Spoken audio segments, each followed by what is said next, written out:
welcome to episode 21 of the One Life Church podcast, where we talk about things from One Life Church, but also things that we think can relate to you and your one and only life. My name is Sarah Inman, and I am joined by my co-host and our lead pastor, Brett Nicholson. Yes, you are, and I hope everybody's having a fantastic day so far. Brett, I have to start out, and I have to apologize for something. To do this? Yeah. Okay. I just thought about this.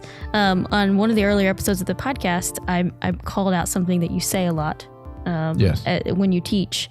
And I feel really bad because a couple weeks ago, it's just something people have wanted to do forever, and you finally did it. That's fine. And I didn't mean it as a bad thing, but I noticed when you were teaching that you started to say it and you stopped yourself and then changed your words and almost giggled because you realized Yeah, absolutely. It all happened. The word was maintain. I would say, really? She said, I think you said when I die or something, or I should write a book or whatever else, or someone should write a book. I would maintain. And it should be titled I would maintain. Because I say that. And she says and Jeremy's heard me ad nauseum. I mean, if anybody has, but yeah, I would say that a lot. But then once you said it, so I always listen back because we tape on Thursdays, and I listen back to what I say, and I noticed it, and I'm like, oh my gosh, it's right. It's gone. It's out. So I don't say it anymore. I feel bad now. I feel like I broke you. I didn't mean There's to. probably people that left the church altogether because if he says that phrase one more time, I'm out. And he said it. Yeah, people do that. But Jeremy never even noticed. No. But once you're alerted to it, I'll go back you'll and hear listen. It. I'll hear it all the time. Go back all over all the old time. I'll make a note and send them to you. That's right, you should, yeah. Well, that leads us into welcoming our guest today, Jeremy Secrest. Jeremy, thanks for joining us on the podcast. Thank you. This is my first podcast. I feel like I've arrived at something. And then I noticed PK&B record. Yeah, it's right back there with Bob Seymour. And so you're the first person that's noticed that. 21 that's episodes. I'm looking straight at it. Yeah. That was strategically placed for someone to notice. And I'm excited. It makes me feel at home. So. Good. That's right. Bob and Kathy right back there. Yeah. We should put that on and just have a little somber music in the background. Got a record player. It'd be good intro music if you want to switch change up it up. once in a while. I wonder if there's copyright for that. I have to check with Bob. Nah, Bob owns it. It's good. That's right.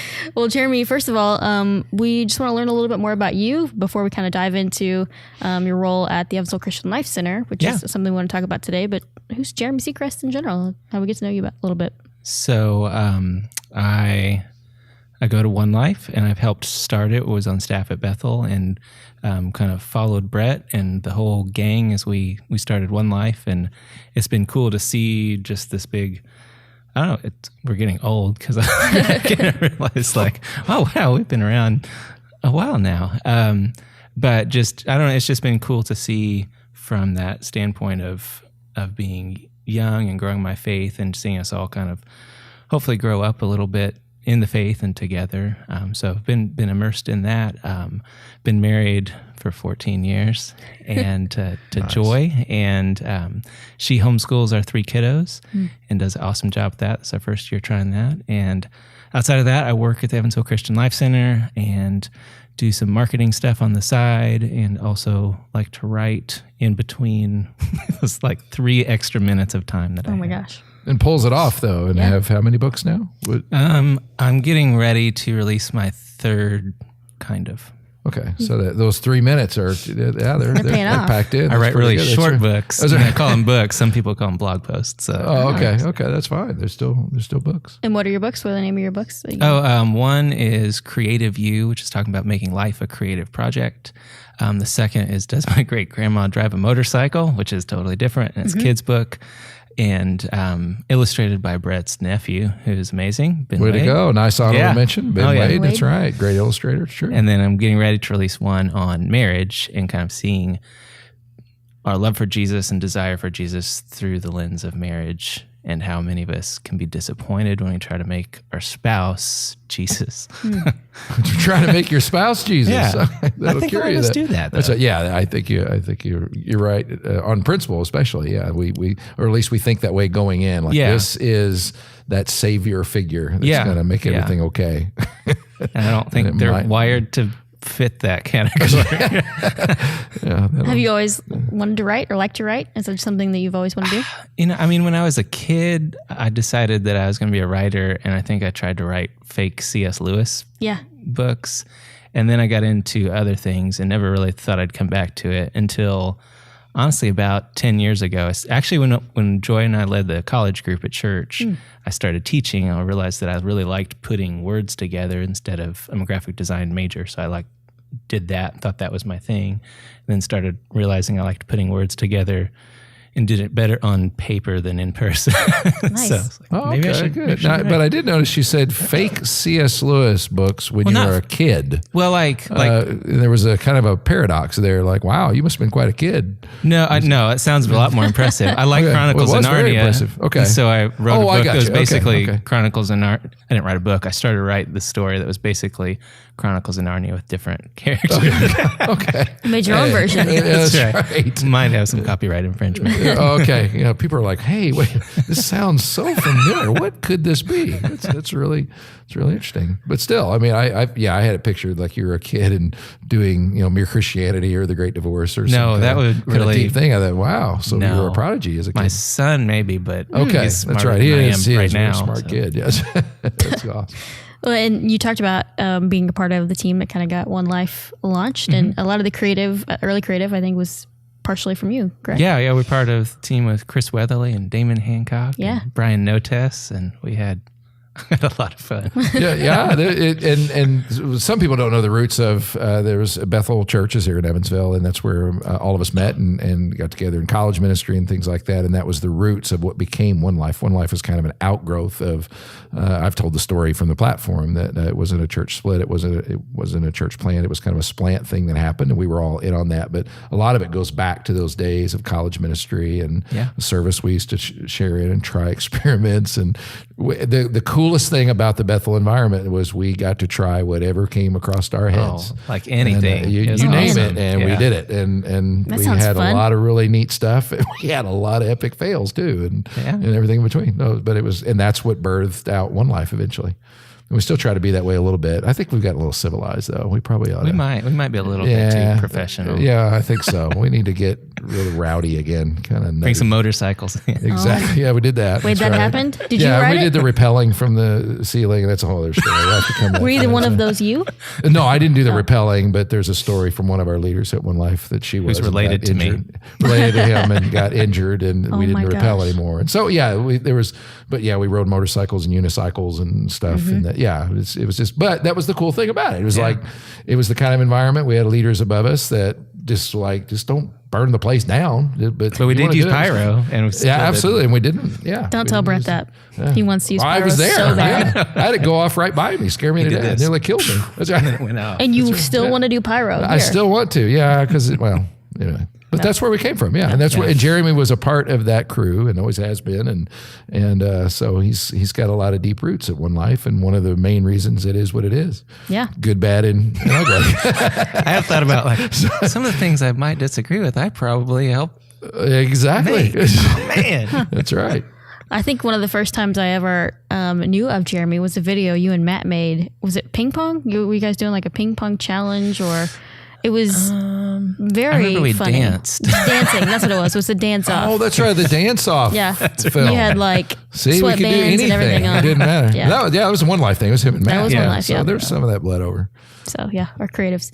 But we do want to talk about the Evansville Christian Life Center, which is where you work. And what's your role there? I'm the director of marketing. Okay. So what does that entail for Evansville Christian Life Center? My main role is basically to create like resources and tools and messaging that helps people connect to both understanding what we do and to getting involved if that resonates with them. So that can mean everything from digital media to videos to books to whatever else my boss says.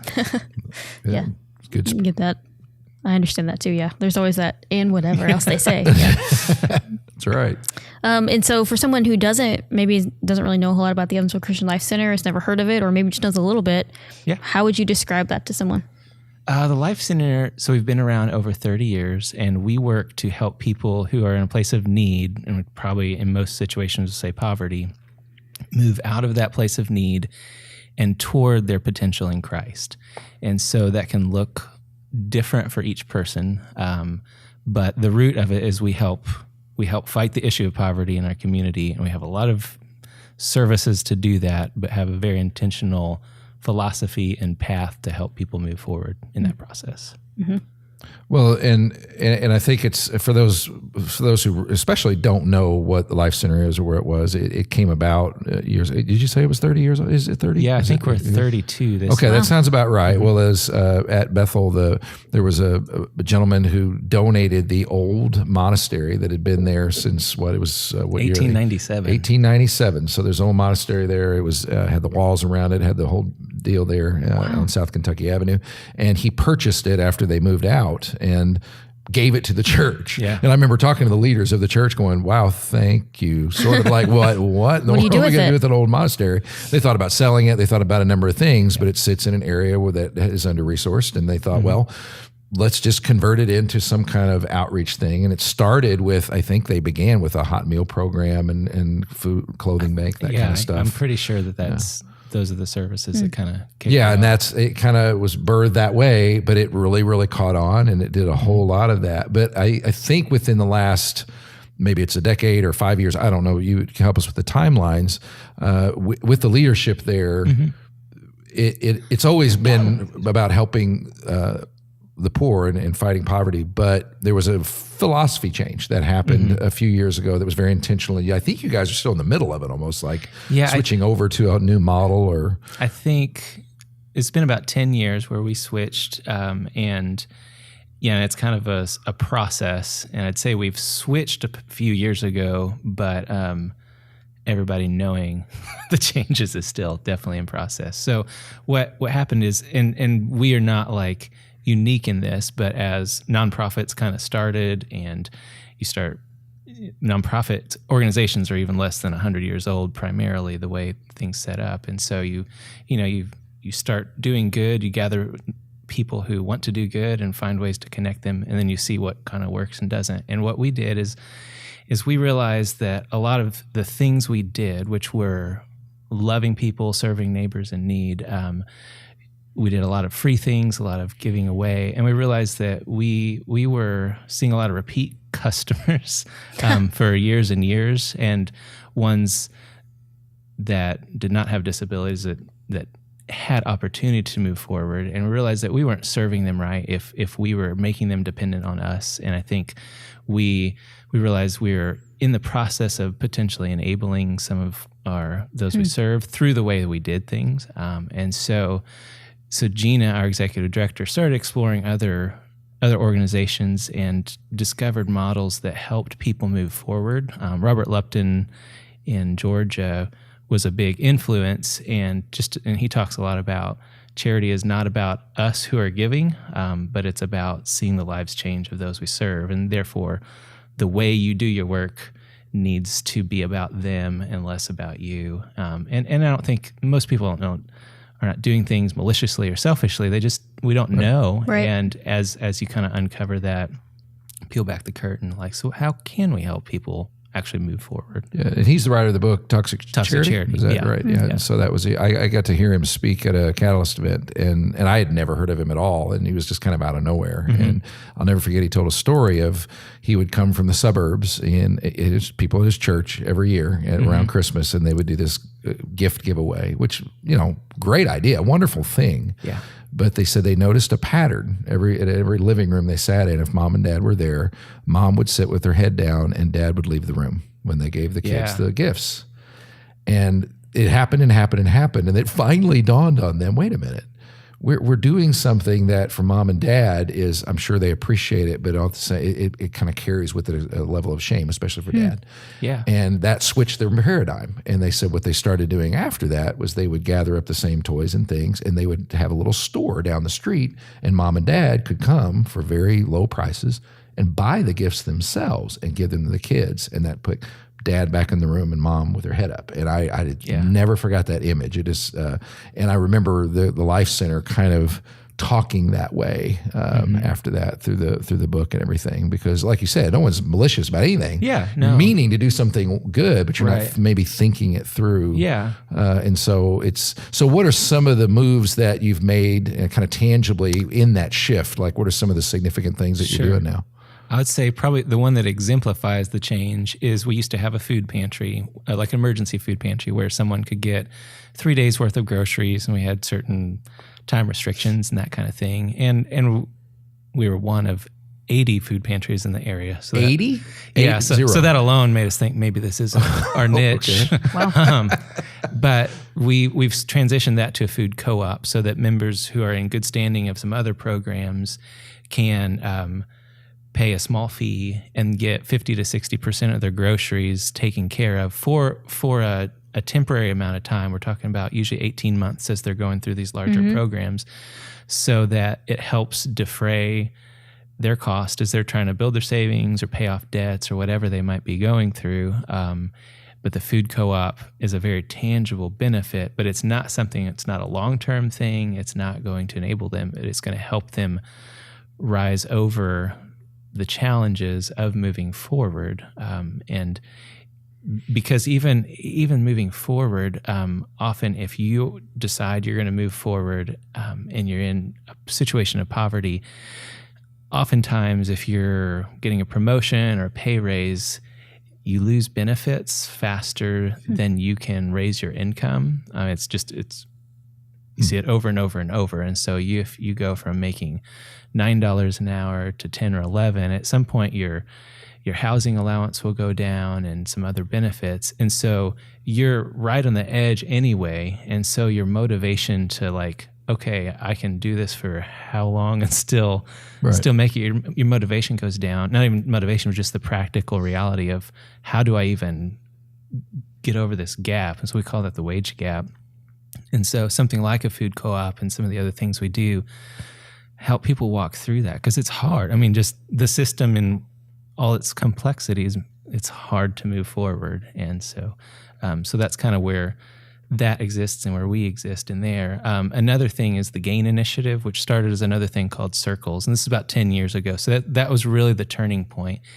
And where we moved from doing strictly relief services, and the GAIN initiative is a long-term thing that starts with a class and creates a network of people who are helping each other. It brings participants and partners, all learning about poverty together, all helping each other identify and overcome barriers that are keeping them there. And we've kind of realized there's like 4 main causes of poverty. There's usually 9 to 11 barriers that keep somebody in, and usually a web of all of those all mixed together. Right.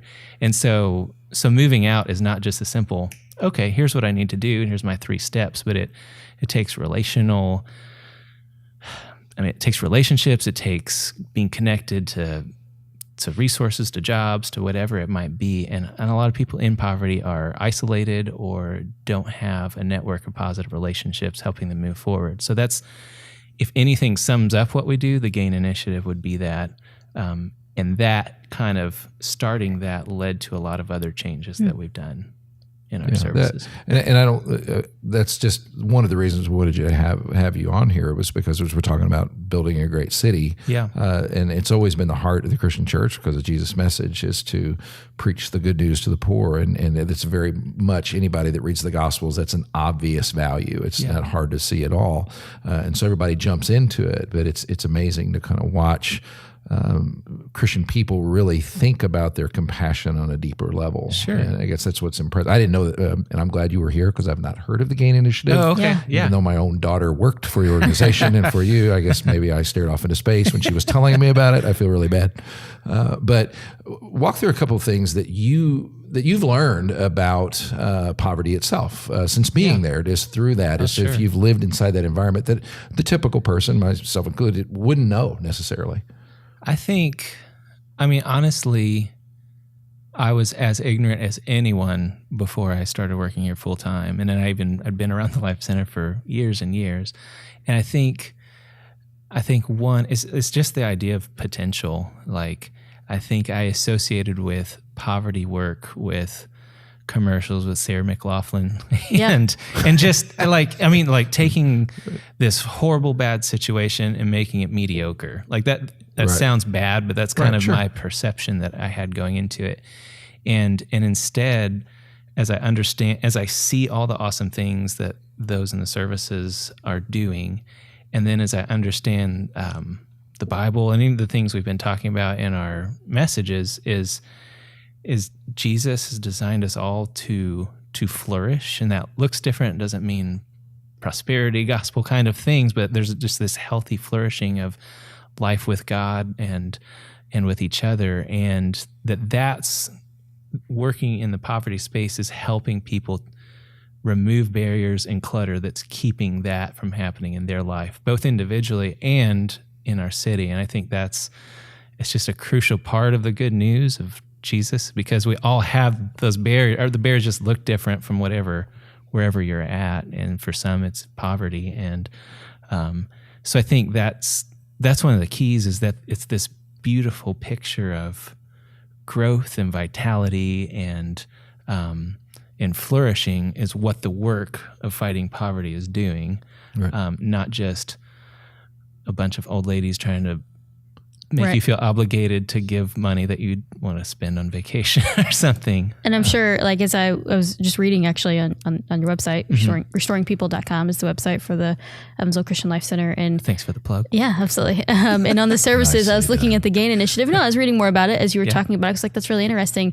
And what is really, I think, key to this, and it kind of fits even what we were talking about here this past week about relationships and how being a part of community changes things, because you get to kind of be a part of people's story and they get to be a part of yours. And in this, I can see a major benefit. One, obviously the person who feels isolated gets connected to someone, and someone who thinks they know what someone in poverty looks like actually gets to see that. Right. So that's, I mean, it was that kind of, how do people get connected in that way? Like, how do you, like as a partner, like, do they go through some sort of training or? Yeah, there's, I don't know all the specifics because there's different roles that you can play within it, but to be a partner, a lot of times, both the partners and participants are going through the same training together. There's a several week or multi-week course that they have to go through before they kind of move into the next phase. And so I think that's cool. And what's awesome is, like, to get connected, you sign up and you have to go through that. And when I visit the GAIN initiative, I really don't know who are participants and who are partners. And when you walk down the halls, often, excuse me, you don't know. It's hard to tell who. I know the staff because I know them, but right. And then there's blended fuzziness where some people who are clients are also volunteers and donors in different capacities. And interesting. We think of ourselves as the Life Center itself as a community of people who are working to help fight poverty. And you're helping by being a client, you're helping by being a donor, you're helping by being a volunteer, and that's cool. And it just, I think it goes back to that we're all made in the image of God. We all have needs, and we all have value to give too. Yeah. I'm curious about, like I had the benefit of growing up in standard middle class environment. That was what I was used to. I think those of us here were, and as I was exposed to poverty, I've done third world mission kind of things, and we've all been to those parts of our city where we can tell things are under resourced, and there's this frustration. But what would you say to all of us, like myself, that what you wish everybody knew about that particular situation that you might not know automatically? I just kind of drive through there and I think, wow, okay, that's a negative or whatever, but then I go on with my life. What would you wish people knew? I think I wish people would know that it is complex, like the factors that lead someone to being in these situations, can, like, depending on what news you listen to, you can usually have stereotypes of it's just somebody's personal responsibility, therefore the solution is just get over yourself and get a job, or the other side is it's government or society's responsibility and fault, and therefore just give people resources. But the true, like, research has shown that yes, personal responsibility plays a role, government factors play a role, but so do local conditions of how many living wage jobs are available, how much safe and affordable housing is available, and also even exploitative practices from certain cash advance shops. That's one of the major factors that contributes to it. And so all those factors combine, from generational to a circumstance to someone has to care for a disabled family member, and that if you don't know their story, you probably don't know how to help them.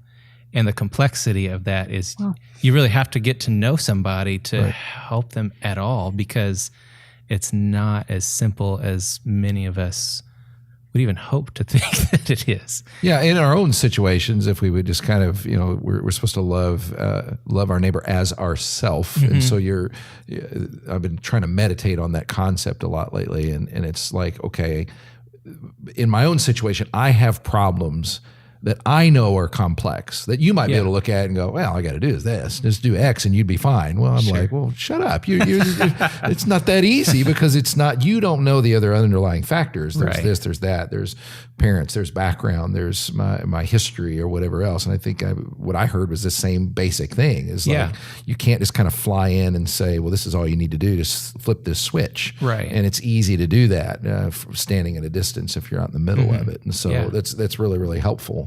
And I hope everybody did get that. So what are you did? I find it was interesting. You said the cash shops is one of the highest factors. The four those are the four factors that research has shown to lead toward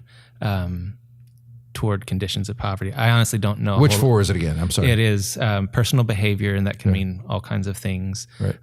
Government factors and laws in the system. And then your local community conditions, and then exploitative practices by cash advance shops and some of those. I got you. Okay. Exploitative practices. Okay. And you don't think about that. I mean, and in your everyday, like just walking by and this idea of what you think poverty is, I don't think about those things, all of them contributing. No. Yeah, and if you do, you think you've got the answer. You go, oh, okay, well, I like the way it balances. Kind of, obviously, in our country, there's a left-right battle, right? But truly, the solution is kind of there with a blend. It's not in the middle, but it's a blend of the two thinking. Yeah, we say they're both right, but they're incomplete, and excellent. And so you don't. It's not a partisan issue. I'm going to tweet that. That's right. All right, good. And take full credit for it. Here's the answer. I got it, everybody. It's great to know. They're both right, but they're incomplete, which makes a lot of sense because, because I've wondered, I know in my own life, even getting ahead, somebody was just in a bit of knowledge gap. Yeah. Someone came along and gave me knowledge I literally did not have before. I never even thought about it, even in dealing with finances or whatever else. So I would assume it would be the same way with other people. So we say like the two out of all our experience and failures and experiments and all that the two things that help people move forward are relationships, like a network of positive relationships, and then resources. Resources meaning sometimes it is the practical. I need help with my groceries. I need relief services and that kind of thing for a time. And those resources can also be educational. They can be coaching. They can be networking me to know who I can talk to about a job, job skills, and a myriad of things. And that's part of the process from the Evansville I would say Center. those two things kind of inform all our services and the path that we do. Is we try to build things so that it opens the door for relationship, both from volunteers and staff that help identify those who are trying to move forward, build relationships and connect them to other services and coaching and classes that help them take those steps forward and wherever they are to help them move toward who God's made them to be. And that might not be with us. It might be like we collaborate with over 150 organizations locally. So,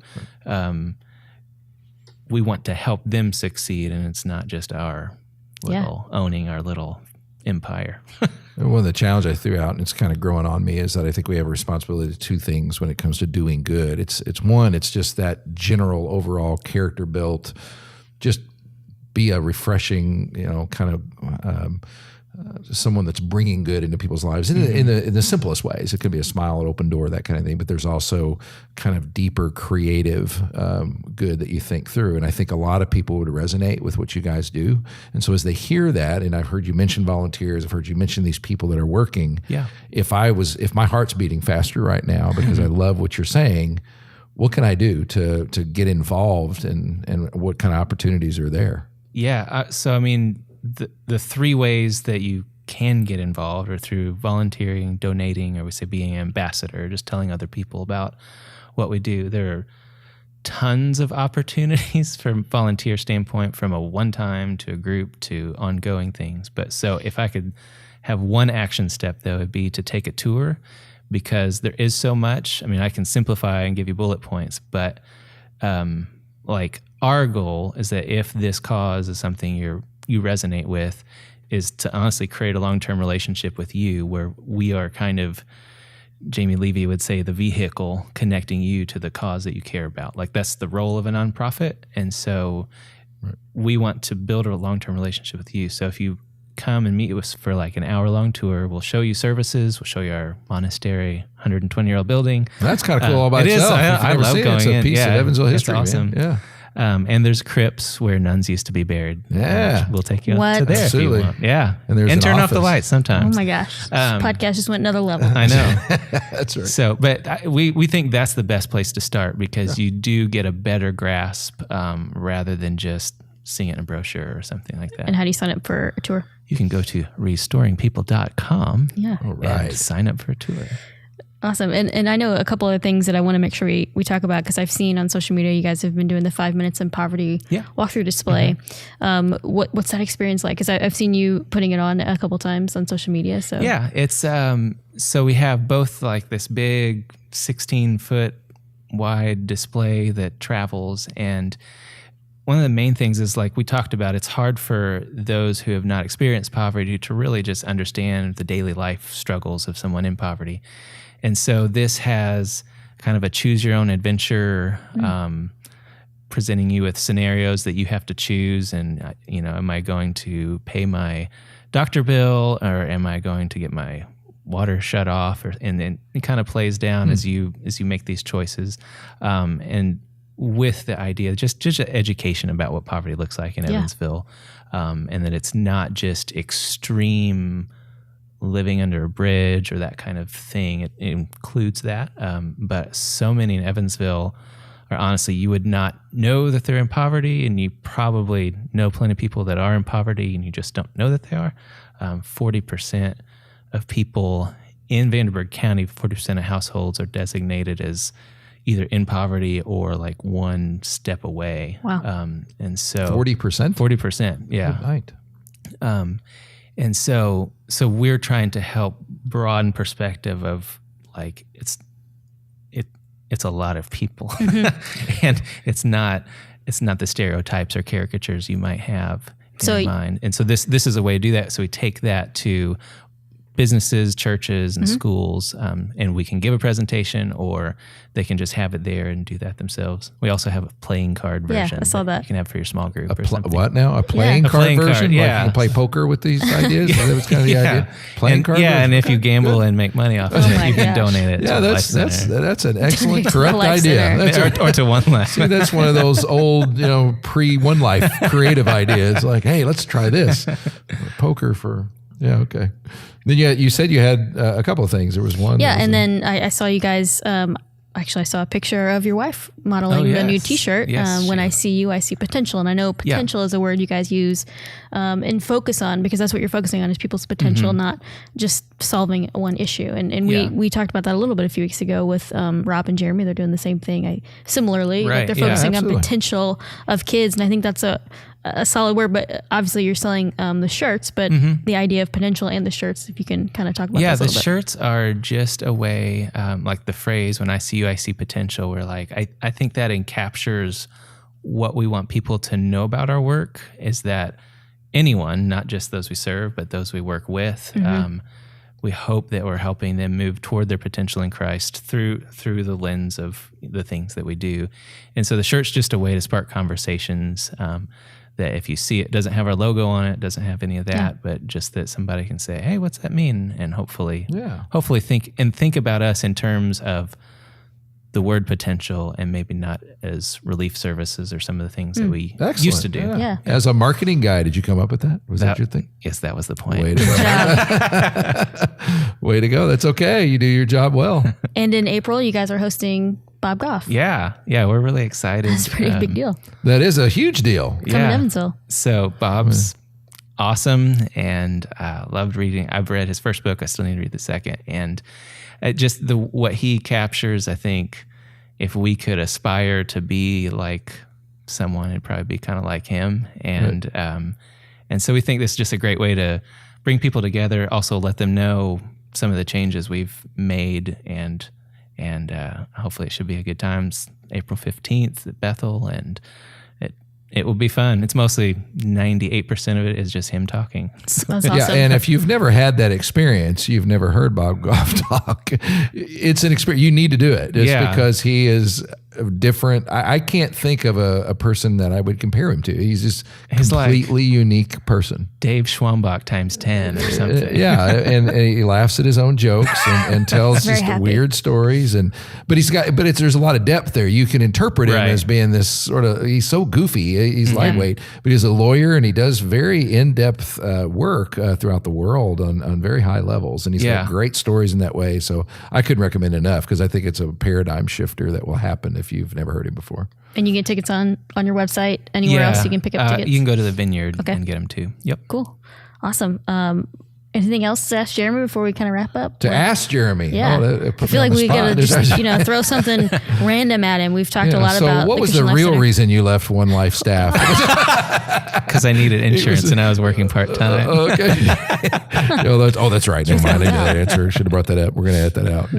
Yeah, he was our staff, but now I'm actually glad that in this strange way that you ended up at the Life Center, because I've watched the Life Center for many years and was a part of that journey, and it's just I like the direction that it's going and how you're playing a role in that.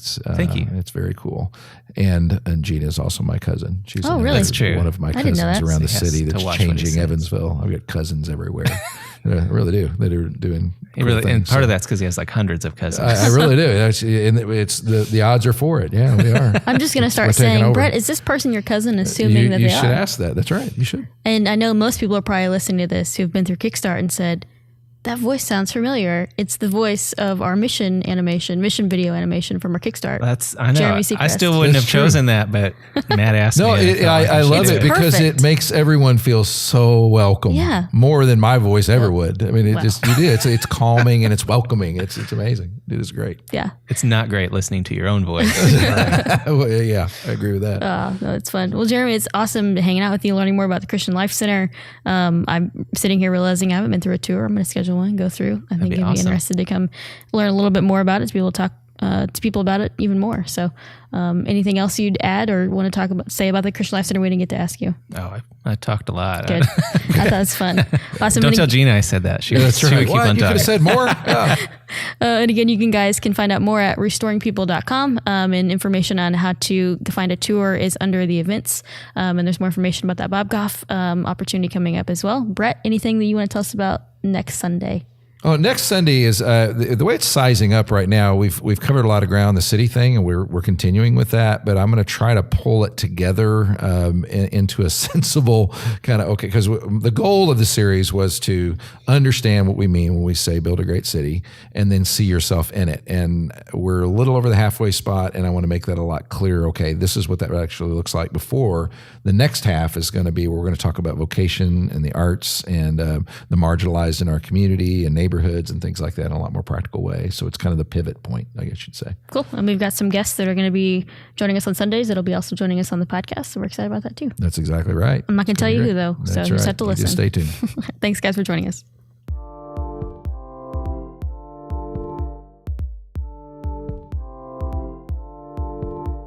Music by Ben Brock and Micah Robertson. To find out more about One Life Church, you can visit onelifechurch.org. Or to contact us directly at the podcast, just email us at podcast@onelifechurch.org.